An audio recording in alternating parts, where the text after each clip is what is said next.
Ya, jadi Bapak Ibu mungkin juga sudah banyak yang menerima dari BMJ ini ya. Jadi ini adalah bagaimana kita melakukan remote consultation. Ini sudah ada gambarnya di kanan ini dengan komputer begitu, dengan gadget. Jadi bagaimana kita memulai menyiapkan diri kita sendiri, bagaimana koneksi dan sebagainya. Tentunya tadi yang diceritakan dari klinik satelit FKUI mungkin dari sisi IT-nya sudah sangat advance ya. Kemudian ini juga dalam persiapannya kita perlu untuk menyiapkan video-video tertentu dalam hal ini yang berkaitan dengan COVID atau mungkin yang berkaitan dengan penyakit yang lain.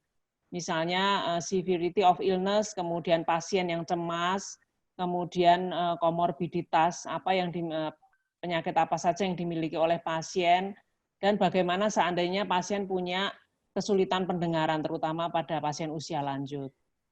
Kemudian scan medical record risk factors such as diabetes, pregnancy, smoking, dan segala macam. Kemudian bagaimana kita melakukan koneksi dengan video tersebut, konfirmasi dari patient identity ini juga penting ya, nama, tanggal lahir, ini bagian dari patient safety. Kemudian pasiennya itu ada di mana sekarang, apa di rumah atau di mana, bagaimana keadaan dia hari ini, dan sebagainya. Kemudian ke bawah lagi, Dok. Kemudian ini dimulainya assessment, apakah dia very sick atau ada cough, ada fatigue, ada fever, ada shortness of breath. Ini yang berkaitan dengan COVID terutama. Jadi kita harus siapkan dulu rambu-rambu, anamnesis maupun pemeriksaan fisik, sign and symptom kira-kira yang diperlukan untuk bagaimana kita bisa mengakses pasien ini. Kemudian ke bawah lagi ini ada physical examination, kemudian ada decision and action ya. Jadi likely COVID-19 tapi with mild symptoms, kemudian di sini ada rekomendasinya itu self management dengan fluids, paracetamol, dan tentu saja dia stay at home, tapi harus diedukasi ya. At home itu jangan kemudian dia ikut membantu tetangga dan sebagainya, tapi benar-benar di dalam kamar sendiri gitu. Kemudian stage yang kedua adalah likely COVID-19, unwell, dan ada perubahan, mungkin kesadaran sedikit, bagaimana kemudian harus kita follow up, apakah dia develop pneumonia atau tidak. Kemudian kita harus cek beberapa kali menggunakan telepon, menggunakan apabila diperlukan mungkin ada home visit, tetapi kalau tidak maka pasien kemudian bisa diarahkan untuk menuju rumah sakit. Tentunya di sini koordinasi antara klinik layanan primer dengan rumah sakit, bahwa rumah sakitnya ditelepon dahulu atau ambulannya suruh datang dan sebagainya, itu memang diperlukan tingkat koordinasi semacam itu. Nah ini yang mungkin kita semua baru mulai atau baru mulai bersiap-siap. Jadi ini juga rekomendasi dari BMJ.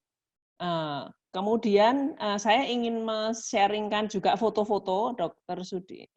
Sudi, foto yang kami lakukan di klinik kami di UGM ya. Saya tidak malu bahwa kami belum punya sistem online seperti yang Dr. Danasari punya, tetapi kami melakukan inisiatif untuk supaya paparan terhadap pasien itu tidak banyak kepada petugas kesehatan, karena di awal itu kami juga mendapatkan kunjungan hampir 200 pasien per hari, itu selama hampir 2 minggu, jadi teman-teman tenaga kesehatan di klinik juga kewalahan ini bagaimana, kemudian kami putuskan untuk kita harus melakukan screening flu di luar gedung, jadi di luar gedung klinik, supaya paparan untuk flu dan batuk dan sebagainya itu tidak ada di dalam gedung. Jadi ini yang kami lakukan, kebetulan karena mahasiswa libur, jadi kita memanfaatkan tempat parkir yang ada di sebelah klinik.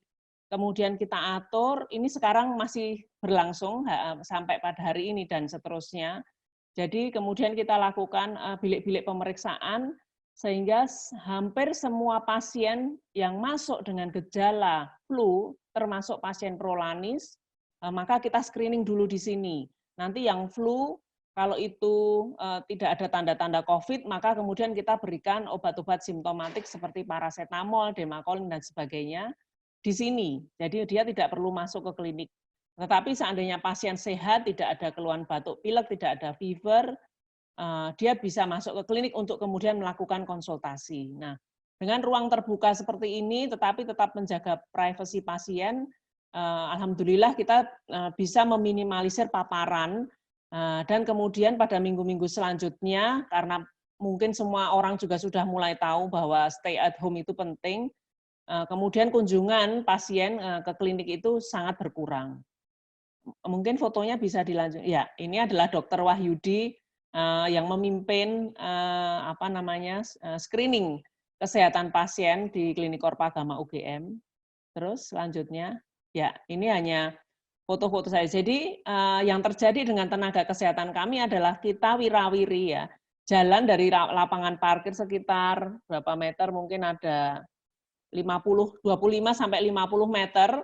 Jadi kita tenaga medis lebih baik jalan mondar-mandir dari klinik ke lapangan daripada yang mondar-mandir pasiennya gitu. Jadi malah mereka senang karena kemudian merasa ini olahraga dan ini di lapangan terbuka dan pagi hari kan banyak matahari ya. Jadi mereka senang melakukan ini dan tetap menjaga APD.